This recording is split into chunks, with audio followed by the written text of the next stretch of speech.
G'day, Tony. Welcome to Landscape Photography World. How's your day been? Oh, it's been a great start. They've kept things starting me great. It's pretty hot here in Sydney, so Yeah. yeah. I Volume. was out at the beach this morning, actually, with a friend of mine taking some photos down at South Curly. Oh, wonderful. Yeah, so it was a pretty good start of the day. I mean, there wasn't colour or anything, but I think I It's got good to get out for a shoot. Yeah. You got out of the house. It's great. That's right. Got up early and got out into it.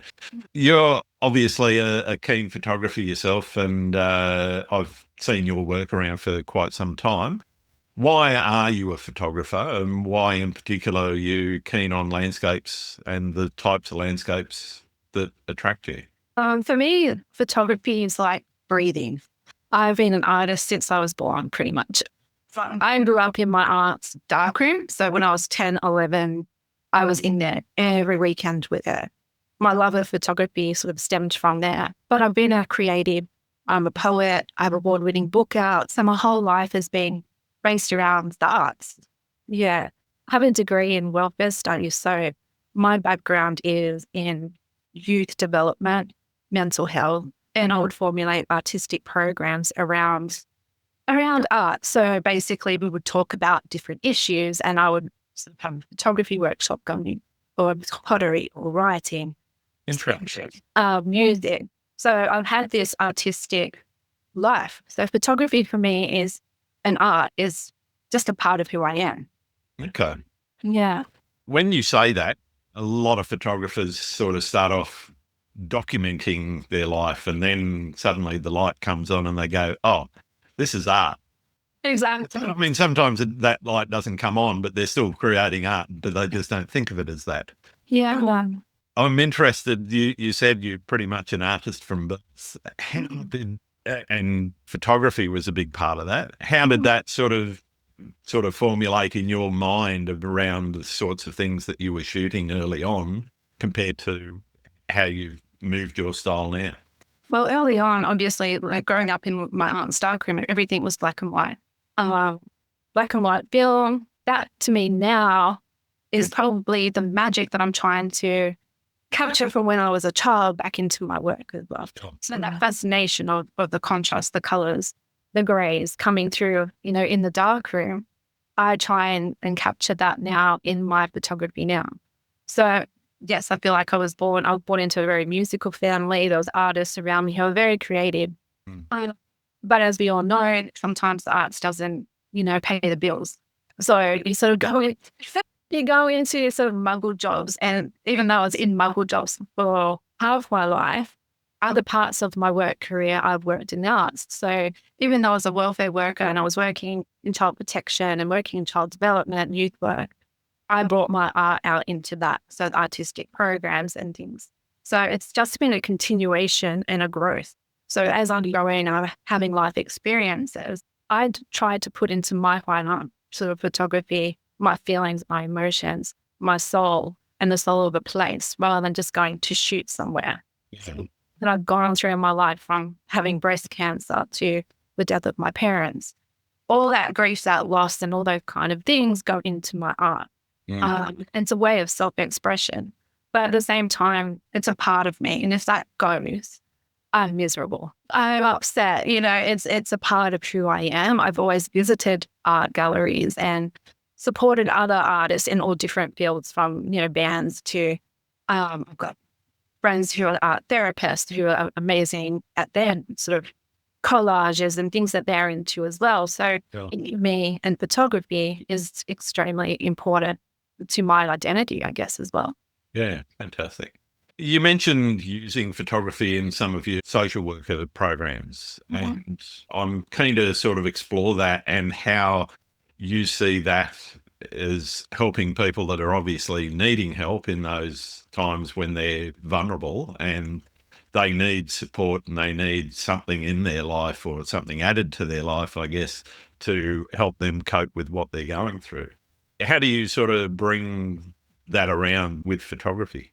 But with photography, it's just a tool, basically a tool of self-expression for people to sort of open up in that particular point with young people. It was just a space where they can put their feelings into work, and maybe if they're shy, they can come out and talk about different issues that they were facing in a setting. Now it's very hard. What I see a lot is a lot of people talking about mental health and talking about things as photographers who aren't qualified in that field. And it's really very difficult. We want people to open up and talk about what they're going through, but at the same time, not tell other people what to do. So I can't sit here and tell you tips and tricks on depression or anxiety because it's blanketed. And that's not very fair to you, to everybody out there, because everyone's journey is so different. Absolutely. The reason why people have different issues or mental blocks in their photography, that's so personal about, and sort of saying blanketed advice to people is not healthy.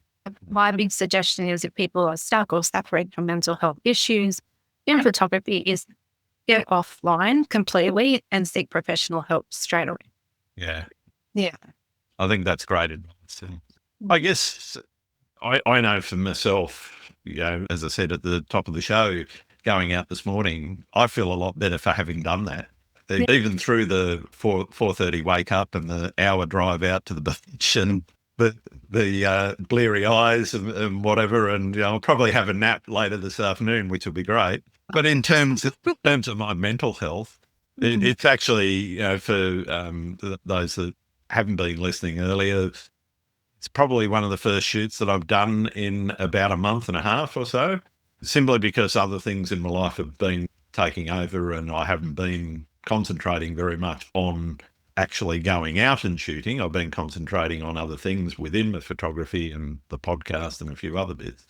But that feeling of being there, concentrating on something and being focused, pardon the pun, on photography and the act of creating an image, regardless of how fast that moment may be, or it might be a long exposure or whatever, that act in itself clears my mind anyway from other thoughts and thinking about all of the issues that I may be facing elsewhere in my life. And for me, and many of the other photographers that I've spoken to on the podcast, that feeling and that ability of release and concentrating on something, it's not necessarily an escape, but it's a way sometimes also of focusing your thinking around some of those things. Say on the drive there or back, I don't think too much at 4:30 in the, or I try not to.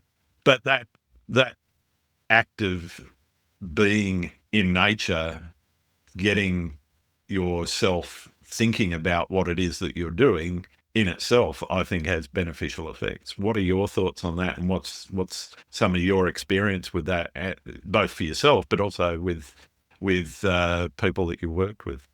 Basically, I find that anything that sort of starts a sense of awe in people, even that childlike, wow, I'm seeing something different, can take you out of your present state and put you into thinking something positive. Like, wow, we're here. Look at this. It's an incredible scene or experience. And it's not necessarily, like you said, it's not necessarily an escape or a distraction. You are experiencing something mindful here and the now in your present. So when I've worked with people in the past, it's a tool. You can hide behind a camera too. So if people aren't ready to talk about things, it's a great thing. If you're out in public and you have anxiety, you've got your camera in your hands. And I've done that myself, where I've gone out and I've had periods of anxiety or post-traumatic stress and things where I've carried my camera around and I feel so much better hiding behind. Yeah. But if someone comes over and talks to me, as long as I've got the camera in my hand, I can be open, I can be expressive. Hide behind it if I want to. Yeah. Okay. Don't want to talk. So there's that opportunity for people to use that as a healing tool that way as well. And it's art. So basically you can put, like you said, you've seen my work, my heart, my soul, my experiences of grief, loss, different darknesses in my photography. I put that into my work. Yeah. Rather than throwing it around, I will put it into my work. I think that's another sort of form that you can do with photography, where you can go into that side too for healing. Yeah, rather than verbalizing those feelings of grief or PTSD, etc., you can actually visualize it or contemplate it. Yeah. Yeah, I get a lot of people ask me, because I do the black and white conceptual type type work. Are you depressed? No, I'm not. Have I been in dark places? Yes, I have. I'm not scared of the dark anymore. I have done my healing work. I embrace that as beauty, because if I haven't seen the darkness, how do you really appreciate that? Exactly. Okay. So for me, getting through those things, art helped me. It definitely did, like a lot of photographers and a lot of people out there. It's a wonderful, wonderful thing, because you also meet like-minded people as well. I think it's also, for me anyway, a connection with the landscape and a connection with nature itself. And I guess having an authentic connection to where you are, you're thinking, for me anyway, I'm thinking about where I am, where I'm standing, how I can move the camera to where I need it to be to visualize what it is that I want to bring about. And that act in itself has, you're very aware of the elements. I'm really aware, if I'm seascaping, for example, where are the waves breaking? I will spend, even in the dark, 10 or 15 minutes before I set the tripod up anywhere, working out where I should stand. Now, I have stood in the wrong place a few times and killed a couple of cameras, but I do try to be very safe, but I'm also very aware of those conditions. I'm very aware, where's the wind coming from? What's that doing with the clouds? Thinking about, okay, how long have I got before sunrise? Are those clouds going to catch the light? Are they not? Is there a thick band of cloud across the horizon? Okay, well, now what am I going to do? Because I'm not going to get the light in the sky that I'd like. So those conditions and that thinking in itself, for me, is a practice which helps me connect with the place that I'm actually in. Is that true for you? Do you have similar experiences? Yeah, I do. I'm more of an intuitive photographer, I would say. So I'm based on heart, soul. So when I'm out shooting, I'm not a gearhead. So I'm not thinking in f-stops and things like that when I'm going out to shoot. Here's my tripod. I have got a camera in my hands. I'm intuitive. I'm thinking, I'm feeling, I'm taking in my surroundings, the cultural. I'll do some history as well on where I'm going. So the cultural beliefs, am I going to climb that dune? No, I'm not, because, the locals don't feel it's appropriate. Other people are, and that's fine.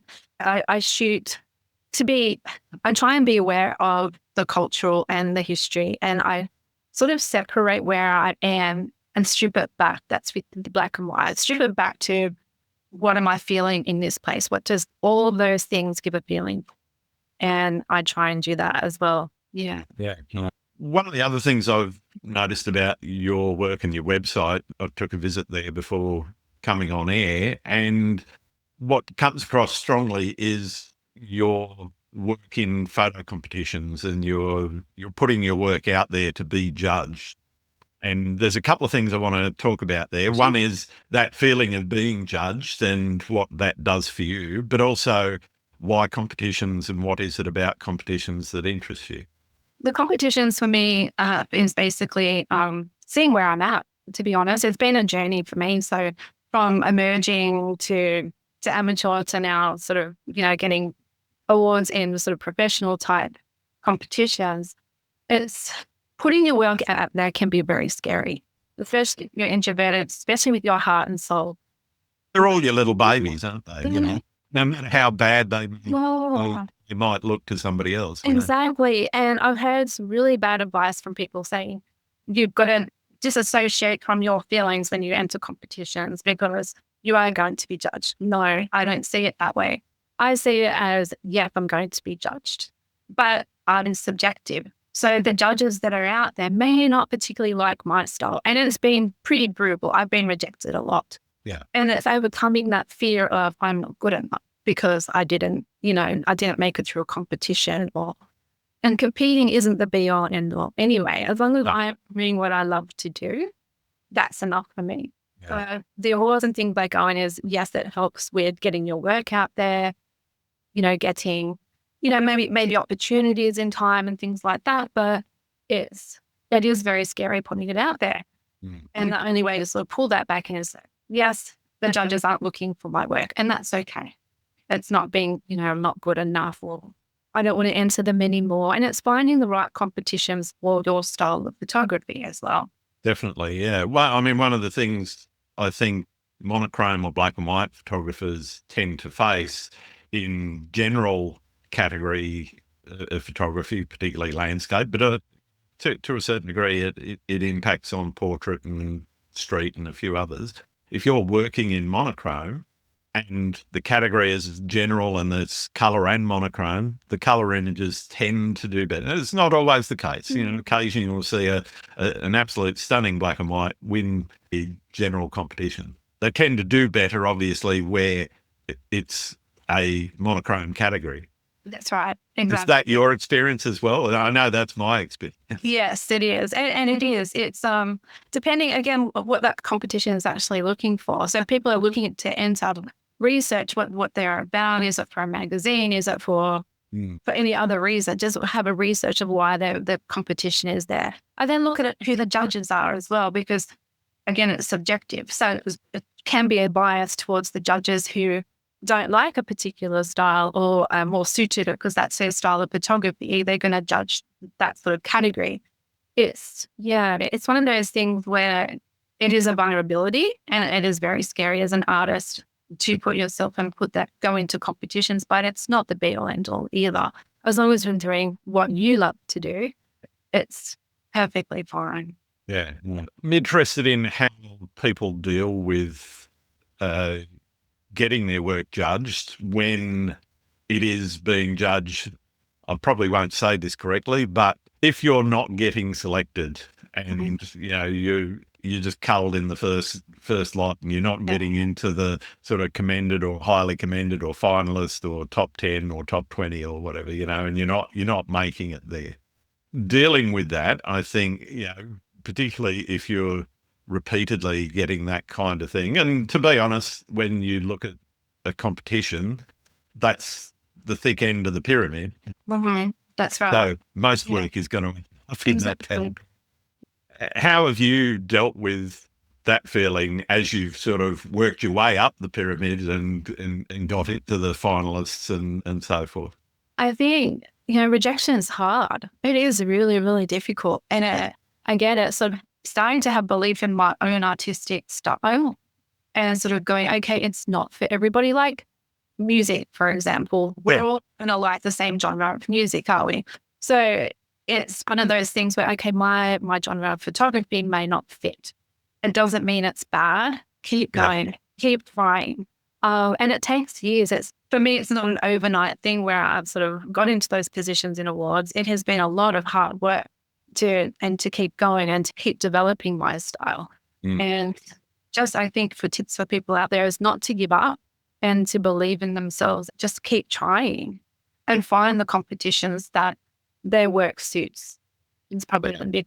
One of the other things I found on your website is your blog. Oh, I'm always interested in how people connect the words that they write about and experience to their work, their actual art, and how that writing experience both helps you remember the experience itself, but also how that conveys the feelings that you were feeling at the time and the experience that you had when taking the images.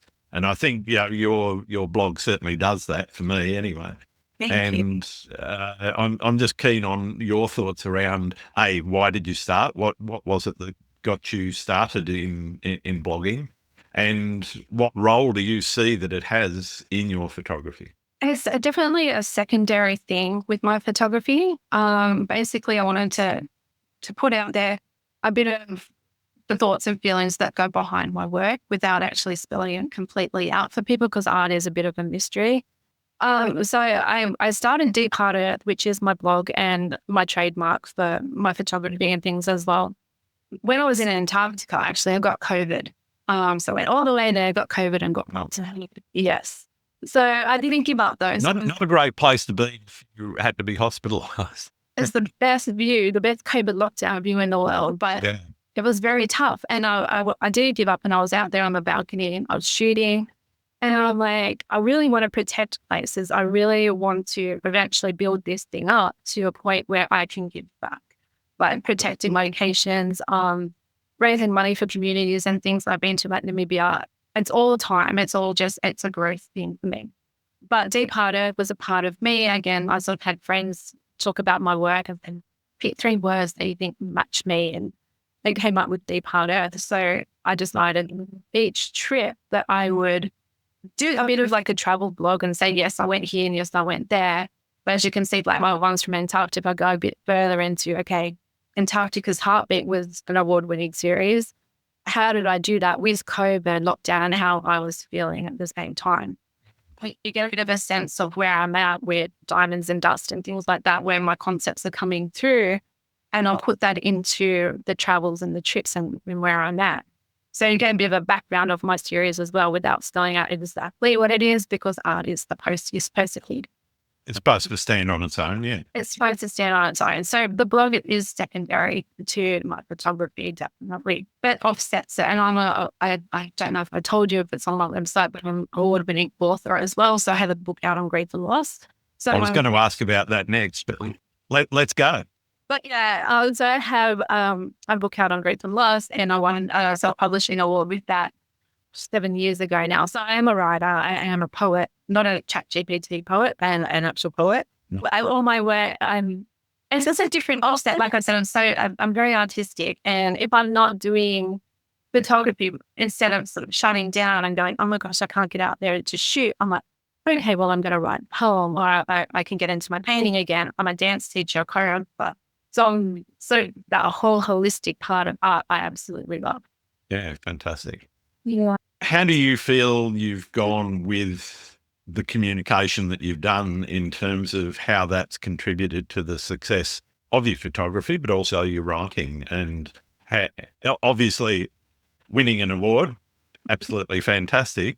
It means you have got some level of success, or at least judged by somebody somewhere. Yeah. But I'm interested in what people think themselves about their own success and how successful they've been, particularly in communicating what it is that they're trying to communicate. Because photography is very much a visual communication medium. And as we alluded to, it should stand on its own, and trying to say something with your photography, if that's what you're trying to do. Because you can just take a pretty picture and say, here's a pretty picture. Mm-hmm. But I get the feeling you want to do more with your work, and it certainly sounds and looks a little bit like you're trying to do that. How successful do you think you've been in doing that? In communicating my stories, I hope I'm successful in it. But for me, success isn't about other people's acceptance anymore. It's very much whether I accept myself. And that's been tough as an artist. It really is, to accept who I am. And this is where I'm at. People may not understand my work, and that's okay. And it's getting to that point too. I mean, social media has a big part of it. It can hurt people's self-esteem. If you don't have 100,000 followers, you're not seen as a successful photographer. I disagree. Because I don't have that many. A successful photographer is someone who is doing what they love to do. Yeah. They're picking up their camera and they're going for it. No matter where you are on the spectrum, money to me isn't success. Success to me is happiness. Are you happy with what you're doing? Yeah. Are you meeting amazing people? Yes, I am. So I see myself as successful that way. Not so much the award, but that I'm doing what I love to do. I get to go where I love to do with my muggle jobs. And that's okay too. Yeah. And that's success. Success to me is that I've got 1 million followers and I'm getting sponsored to go everywhere. Because at the end of the day, I want to create what I want to create. If I'm sponsored, I'm creating for somebody else. Yeah. And then I've got... Yeah, you've got an obligation to do what they want you to do. You've got pressure too. And I'm not saying that it wouldn't be nice. Yes, it would be nice if it matches in with what I believe for Deep Hard Earth, with what I did believe. And it's just looking at your version of success as a photographer. What do you see as being successful? I see it as you doing what you love to do, no matter what, whether you're working full time in photography or whether you're an amateur using your phone to take photos. I think that if you're happy with what you're doing, that's success. Yeah, fantastic. That's telling us, so differently. It's successful to be you in this field. Just be you, not have to fill a niche, not have to be somebody you're not. This is me. This is who I am. I'm proud of that. It may not be I'm sponsored, or may not be that I'll ever will be, or may not be, I'm going to make millions of dollars out of my work, but I am true to who I am. And that is a success to me. Yeah. I think if you are comfortable in your own skin around your work and comfortable doing what you do, and whether that's copying other people's compositions and doing your version of it, or whether it's doing something that is completely and utterly new and unique that nobody else in the world has ever thought of, I think if you're happy doing what it is that you're doing, regardless where you fit on that spectrum, you should be happy with what you're doing. And if it doesn't make you happy, you stop doing it, and that includes social media. I was talking to somebody a few episodes ago on the podcast who has completely given up all social media, just stopped doing it because it wasn't suiting. He's a professional photographer, wasn't suiting his business needs. It didn't actually give him any return on the time that he was spending on it. And the satisfaction of using it wasn't there. So he's just said, well, kill it, cut it off. Yeah. I think there's a lot of amazing artists out there who have never had social media or don't have it at all. And what they're not successful because they don't have social media. Of course they are. I think social media has put a lot of pressure on a lot of people, especially now, not so much back in the day. There was some, I call them the first wavers, where they have amazingly talented people that have, hundreds of thousands, million followers because they're very talented. Yeah. And then now we're trying to, you can't get that level of success as a photographer now. There's reels, there's, more people doing photography than ever before. And we're being bombarded with a lot of different images. They're very image based, but whether people are using that as, their version of photography, it's different. It gets hard to explain, actually. No, I get what you're saying there. I'm keen to explore what your influences are. Where do you gather inspiration? Is it other photographers? Is it the traditional painting and sculptural art world?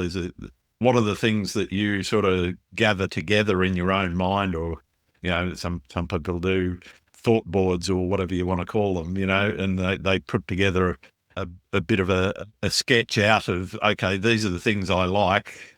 I'm going to try and replicate some of that. What is it in your life that you bring together to influence what you do? What I do?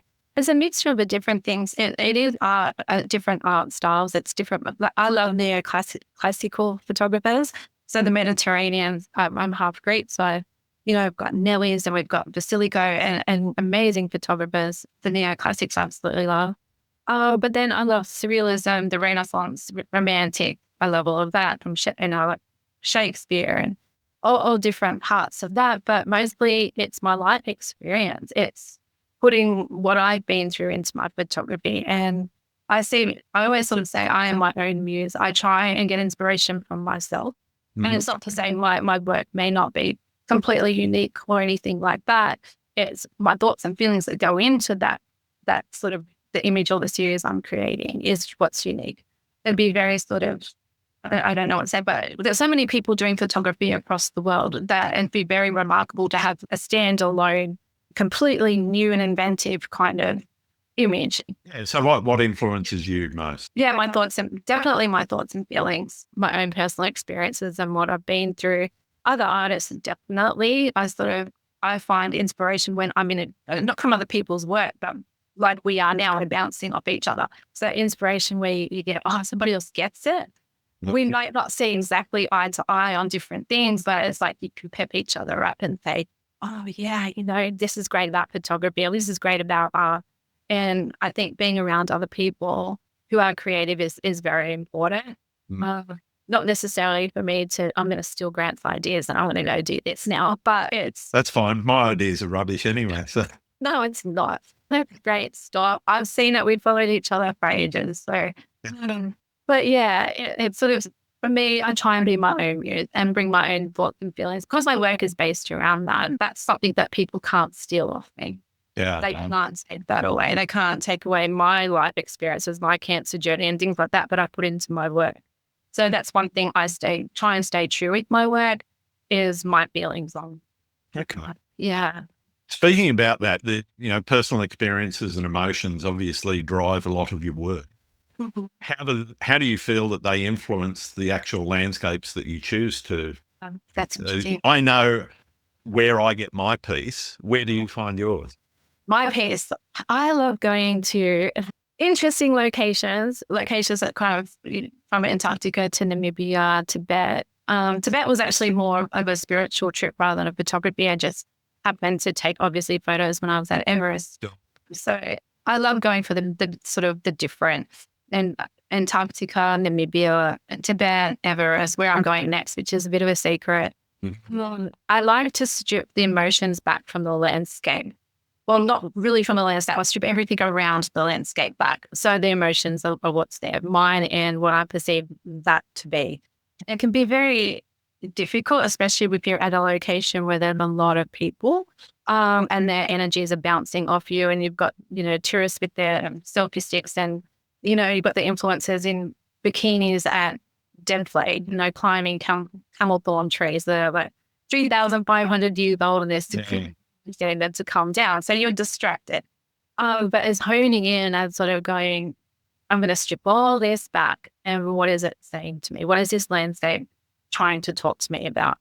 And the thing with my work as well, I don't ever get disappointed where I go in terms of I don't have a set image in mind when I go shoot. I'm going there, I'm going to see what the universe wants to give me, and I'll go from there. So I'm never ever, I've been with photographers, they get really upset because they haven't got the shot that they want because of the weather. I don't know, like, really? Like, we're in the most beautiful place, but you're upset? Like, gosh, Yeah. no. So change your ideas and be flexible, because you're dealing with Mother Nature. You're on a beautiful landscape. You can do so much and be so different. And I just try and strip all the sort of the noise around a place out and bring it back to, okay, what do I want to convey? What is it conveying to me? And I put that into my work. Yeah, yeah. What you were just saying brings to mind an experience I had on Madeira, and went to the famous Fennel forests up on the high plateau there. And every other photographer I've ever seen, they get this beautiful fog come through, and you don't see any other people except the people they might have deliberately placed in an image. And I got up there, and it was early morning, and there was no fog. It was clear blue sky. There's no cloud, and there were busloads of people everywhere, including influencers climbing 400 or 500, 600-year-old trees. And it was kind of, I was a little disappointed, to say the least, but I worked with what I had, and I then just went, okay, well, I'm going to just look for individual trees that have a interesting shape, or and there's a few very famous Instagrammable trees that everybody tries to try and get. So I tried to get some of those, but also looking at different angles of some of the trees. The trees are lovely sort of subject for doing that with, because you can walk all the way around it sometimes, Exactly. But that feeling of disappointment dissipated fairly quickly once I started actually saying, okay, well, this is what it is, and here's where I am. It wasn't just one day, because I went there a second day about 3 days later, and exactly the same sort of conditions. So it was wasn't meant to be. Just wasn't meant to be. Maybe I'll get there one day and go back and we'll get some fog. But anyway. Yeah. I think, disappointment. You can be disappointed, but you were there. So the experience of actually being there, that can't be taken off you. I got the forest photos weren't the most amazing, but I got a lot of other photos from other places on the one, because there's so many stunning locations that it's a hard place to take a bad photo. Yeah, exactly. And the thing with me is a lot of them will sort of go, want that shot because they've seen it on Instagram or they've seen it in social media. I can Google that and see that shot. I don't need to take that shot. Exactly. Yeah. I would rather have a blue sky and do what you did than have the same shot as somebody else. I'm okay copying. But I will say one of my favourite shots from that visit to Madeira was actually down the hill from the hotel we were staying in. There was a stone beach, like rocks about yay big. And for those listening, not watching, I'm holding my hands about 6 inches apart. And the typical black volcanic rock that gets rolled around and gets very smooth and everything. But there was this particular, it looked a bit, I wasn't sure if it was actually a concrete block or was just a piece of shaped stone, and it was probably about 20 feet long, and it was oblong on the top and shaped straight down the sides. But on the top of it, these rocks had obviously settled or been washed there. And over the years, they'd rolled around and created these weird grooves in the top of and there were still some rocks on there, but just watching the waves come in, the sound of the rocks and everything. And to be honest, a few of my shots out of that little time were some of my favourite shots of Madeira, not the grand vistas of San Lorenzo Peninsula and all those sorts of things, or the high mountains and whatever. It was actually this rock at the bottom of the beach where I was staying. But that's what photography is, isn't it? Is what you feel and what you want to get out of it. Yeah. And that's why I kind of steer away from the big social media and exact shots and things like that, because they don't mean anything to me. It's just another shot. Whereas what you've just taken, that's something that I would be more drawn to as somebody, wanting to see art, because that's your thoughts, your feelings. I can see something in that. Whereas if I'm an art observer and I'm looking at all these different photos of the same place with the same book, feelings in that is going to be a bit harder for people to just copy. Whereas your shots would be like, oh, what's great thinking here? And that's what art is to me. And this is a personal thing. I just, if somebody is shooting, and Sarah, who I went to Namibia with, can vouch for me on this. So if we were out and we're shooting something together, she's more wildlife and landscape, and I'm landscape and conceptual. So it worked really well. We would stop for each other.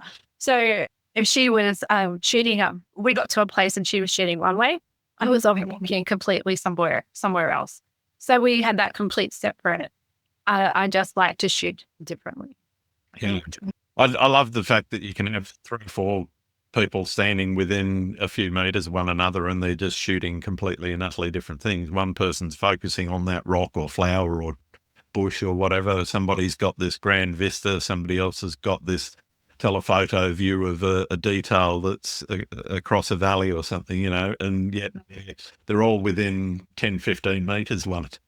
They come away with something completely different. And to me, that's part of the magic of photography is, you can copy somebody else's, composition, but it's, as you said, it's what you're feeling in the time and how you're reacting to that landscape that really makes the difference and differentiates different people's styles and different people's views of the world. Yeah, exactly.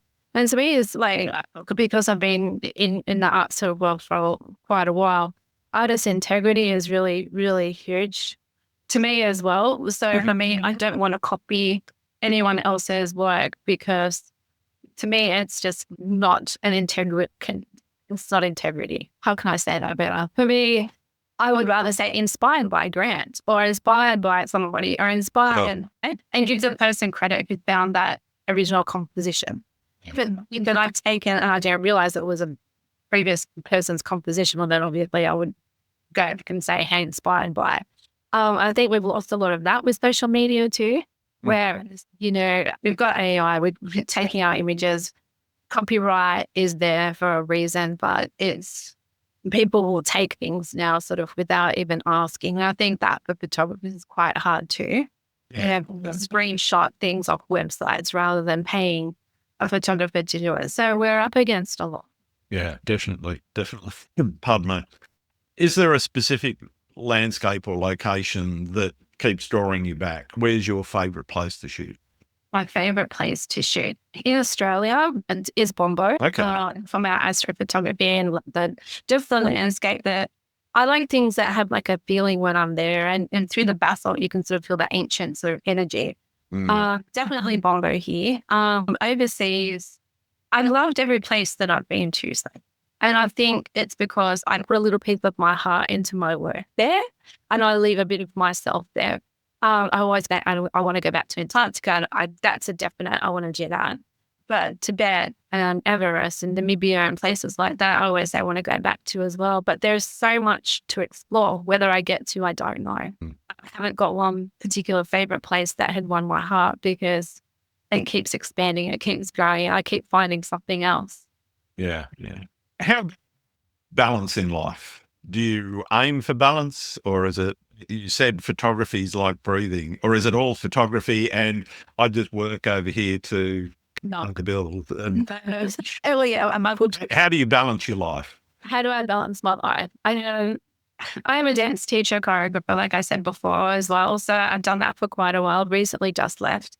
I balance I think for me, life experiences are so important to go into art. If you don't have those life experiences, I don't have anything to say. And this is just, again, my view. I'd have to have life experiences. We have to put the camera down sometimes and go, see friends or go away with friends or go out to dinner. Like it doesn't consume my life. But this is a like breathing. It's a huge part of my life, but it's not the total part of my life. It's not my complete identity. It's something that I really relate to. So I find balance in all different ways. Pretty Nice. much from sport to reading to, my blogs. Like art is a huge part of it. But if I don't have those life experiences, then I have nothing to create. Fair enough. Yeah. What about a memorable experience? What is the one that sticks out to you that says, okay, well, this is what photography is about for me? I think I've had so many amazing experiences with certain photographers and other people. That plays a huge part of it. Trips with people that, I've been inspired by, or friends that I've gone away with my camera. Like I would say my relationships with people become before a big epic landscape, and always will. That's the kind of person that I am. So meeting different communities and things and different places are quite memorable to me.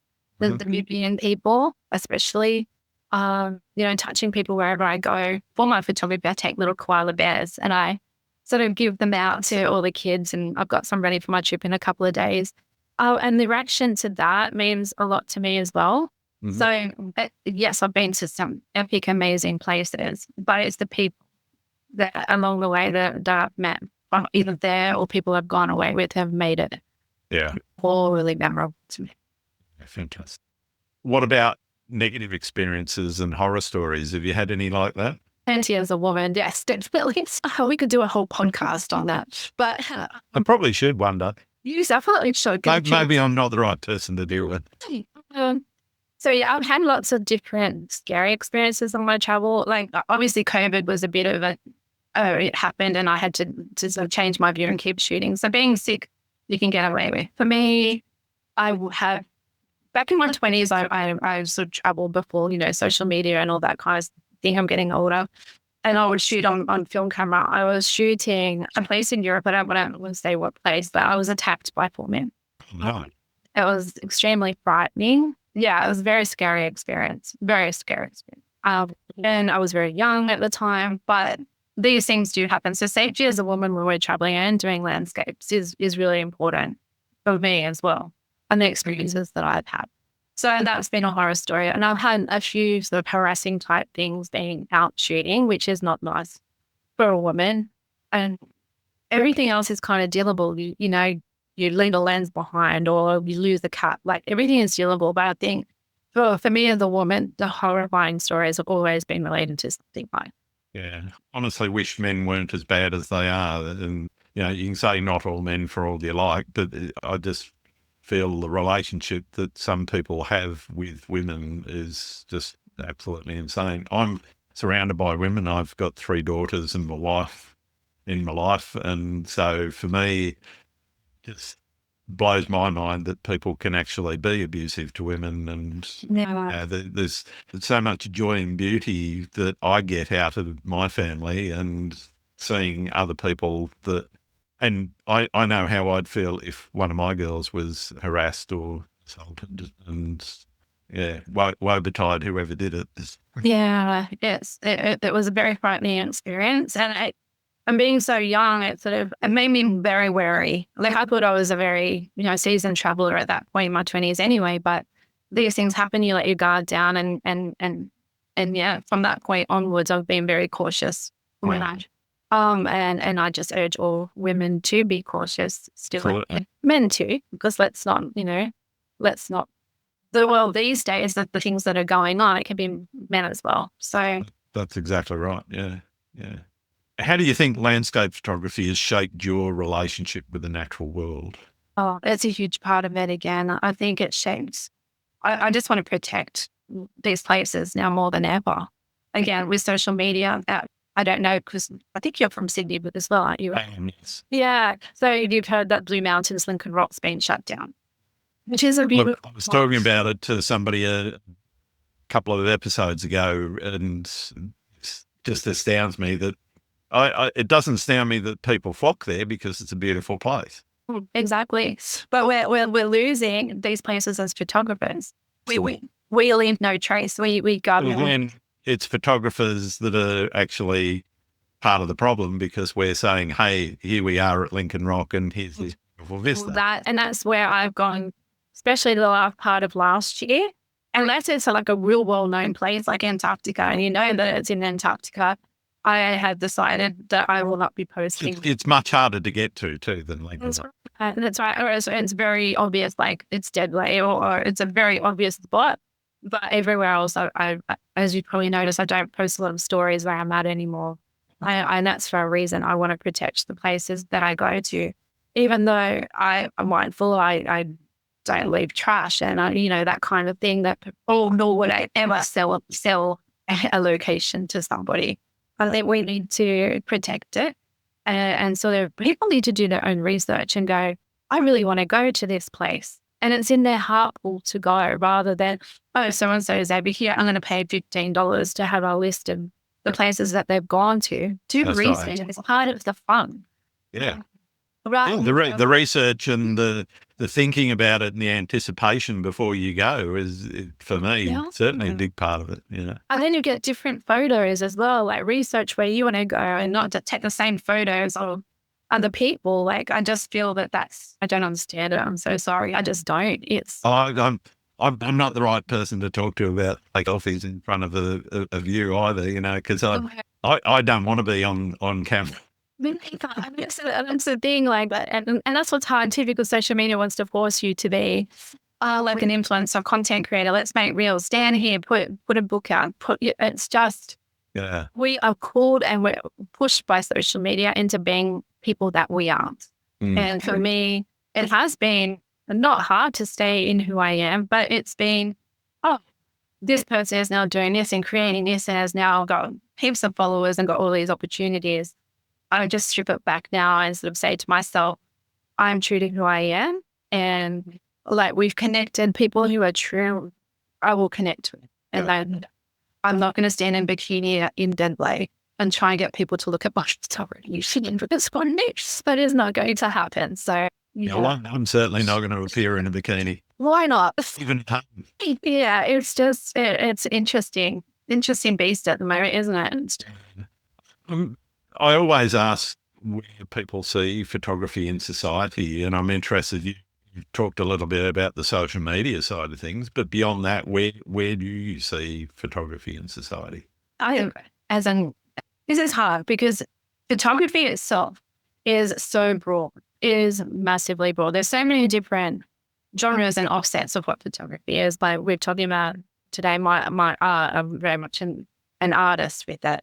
I'm not a commercial photographer per se. I will work for commercial businesses and things if they want me to, but that's again different. If you're a commercial photographer, street photographer, you're a photojournalist, it is so broad, and that's what's beautiful about it, and that's what I love about it, because we are all so different.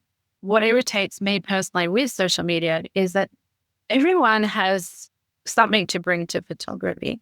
Pretending to be somebody else or somebody you're not, you don't need to do that. I believe you need to do that. It's finding who you are and what you can bring into your art and what you love to do, whether it's shooting cars, whether it's landscapes like us, or whether it's astrophotography, there's so much you can choose from and bring into yours. Strip it back and sort of say, this is why I'm doing photography. You'll find the why, rather than copying other people's stuff and it's a bit of a mess. It is a beautiful, beautiful art form, and it's beautiful for people to do. And I love that so many people are doing it. It's finding the people who are genuine and authentic in who they are with it. Yeah, doing it for the right reasons, doing it. And I don't think there's a right way or a wrong way. You know, if somebody wants to replace their skies, well, that's okay. But tell people, be honest about it, be transparent and say, hey, I replaced the sky. Or right. this is a composite, a time blend, or an exposure blend, or whatever, Yeah, be honest about what it is that you're doing. It's one of the reasons why I took to pretty much every shot that I post on social media. I do the settings. And if this is a blend of 5 exposures, then I'm going to say a blend of 5 exposures, and I'll tell you the times and I'll tell you the settings that I'm using. One because largely stops questions like, what settings do you use? Which is a very common social media question that I used to get. You kind of tape it off. I still get them occasionally though, even though it's like, read the caption. Yeah, exactly. Yeah, we have AI too. Well, this is it. Yeah. So we have that. We're up against, AI and image scraping, and it's in society. Images are huge. Photography is a huge thing. It's just, and whether you're in it, when I say for the right reasons, I mean, are you in it to just be famous, or are you in it to, why are you there? Why are you there? As long as you're enjoying your reasons to be there, that's how I mean. Yeah. I think that's fantastic.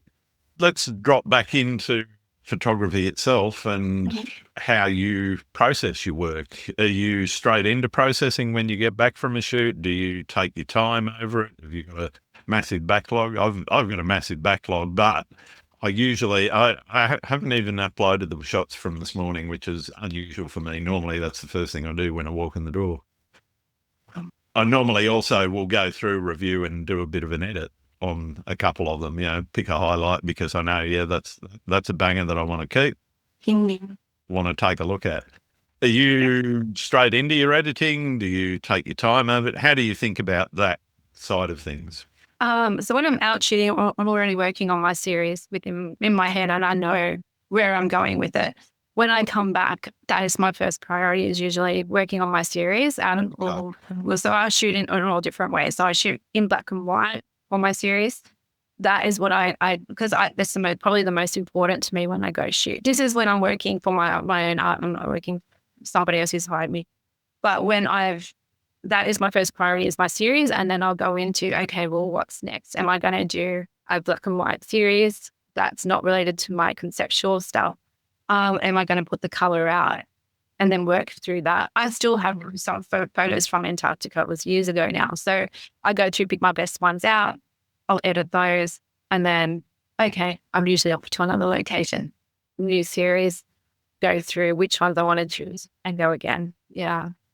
And when you were editing those series, are you trying to get a consistent look and feel across all of the images in that set, or do you just let the images speak for themselves, and if the workflow desires something different for image 1 versus image 10 in the series?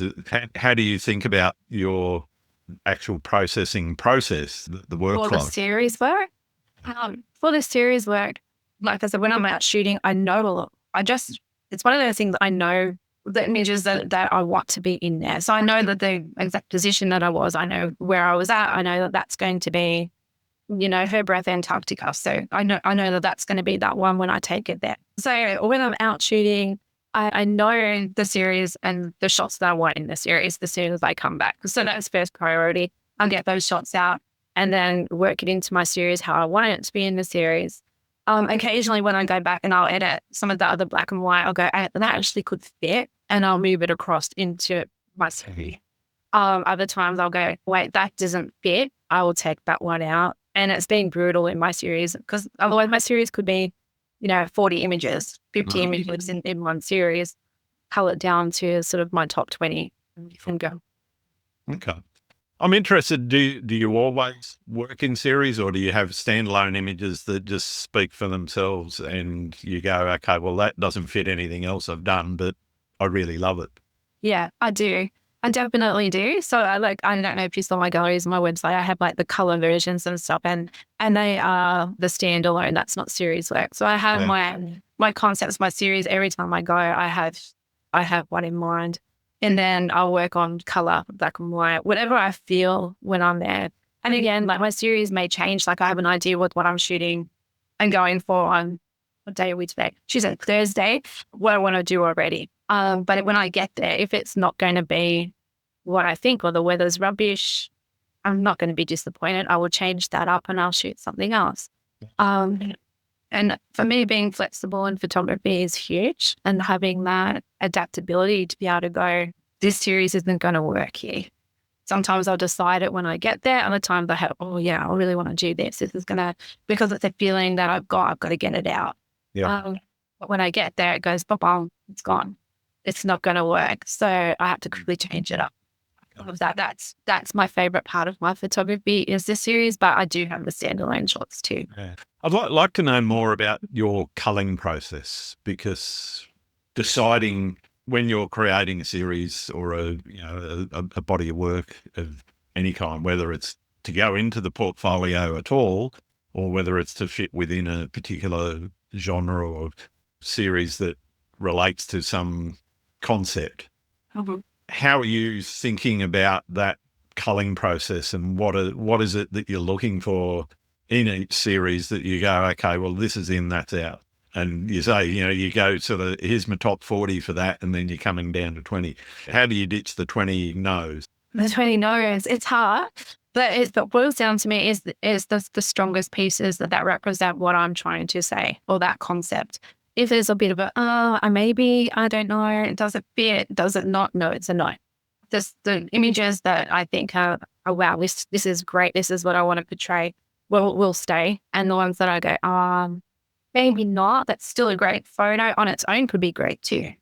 So I've had ones where I've gone no, and I've ditched them, and then gone back sort of a year later and gone, wait, that is a really good shot. I'm going to edit that one back up because that can stand alone, definitely. What about printing? Printing at all, or is it something you leave to somebody else? Do you print your work at all? I don't print mine personally. I leave it to somebody else.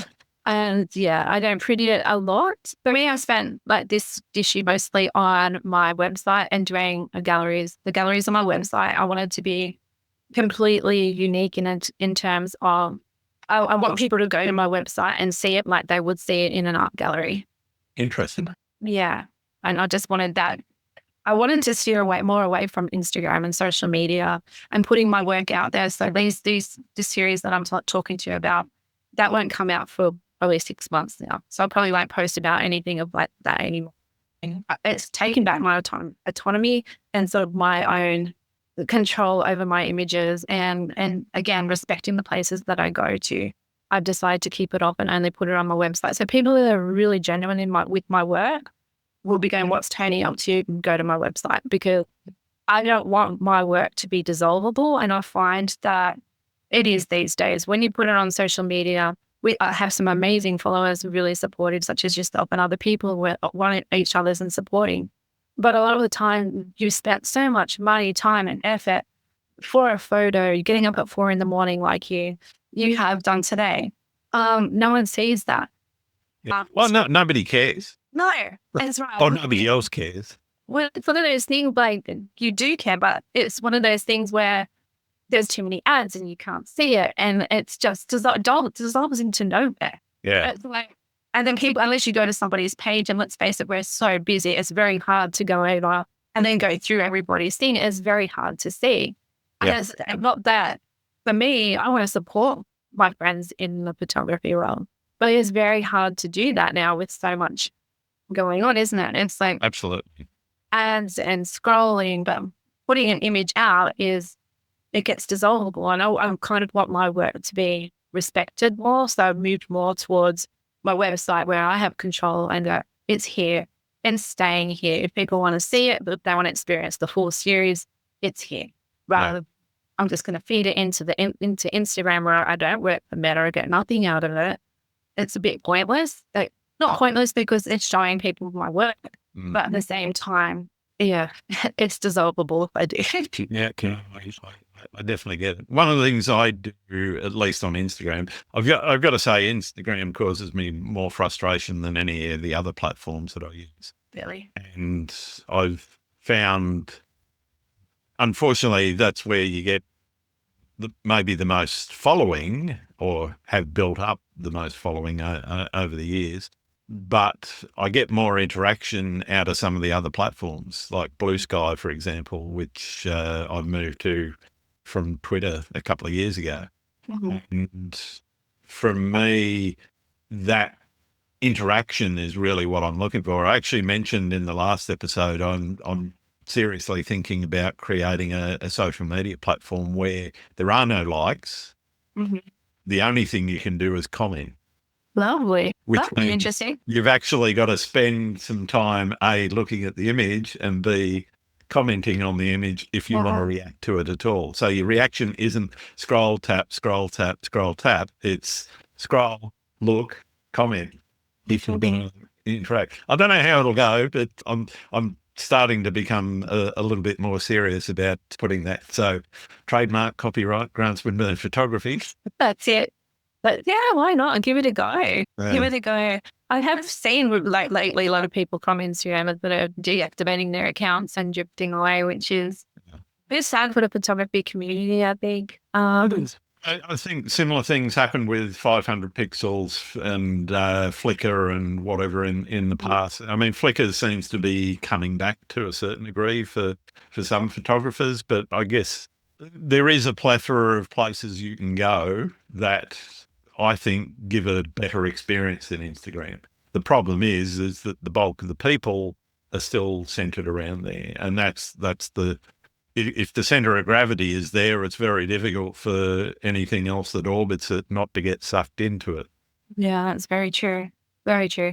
For me, social media has become secondary to my website. That's sort of where I'm at with that. That's who I am. That's where I'm at. And for me, I appreciate everyone that follows along and has stuck with me through the years. It is good to get your work out there, definitely.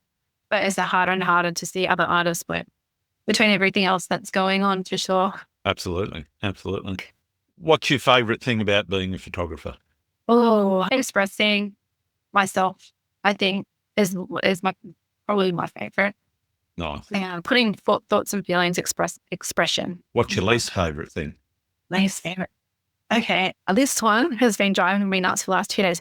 Carry on weight baggage allowance, because that's my least favorite. It is driving me insane right now. Again, trying to pack camera gear to take on carry on. Yeah.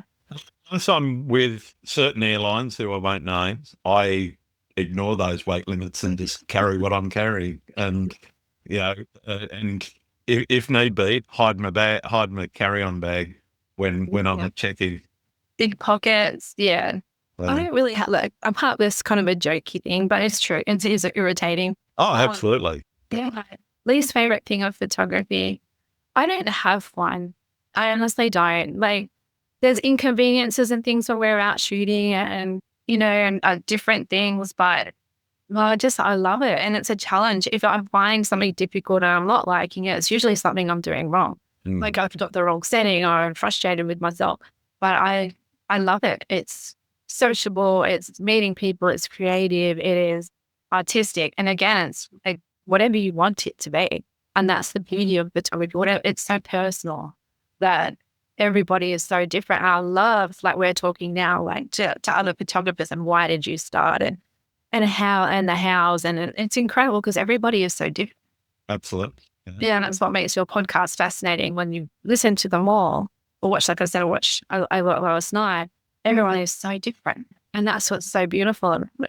Yeah. Well, it's one of the reasons why I keep doing it is because every time I talk to somebody new, I'm learning something different, not just about photography itself, but about that person and getting a connection with that person and understanding them a little bit better, which is really the whole aim of the podcast, is for me to get that understanding of why people do what they do and what's their thought process behind it. And for me, that I just find fascinating. Whether or not anyone else does, so be it, you know. I'm sure they do. You've got your listeners and watchers, so which is fantastic. I'm sure they do. So I certainly hope so. If you are enjoying it, please comment, subscribe, etc. Share it with other people. Tell them about how good it is. that's right. Exactly. All right. Well, we better think about wrapping up. Who else should I be talking to, Tony? Who else is out there that I don't know about? That you don't know about. Okay. So some of the photographers that have touched me along the way, you've interviewed a couple already. Just a bit of a hint for some of those. Hello to them.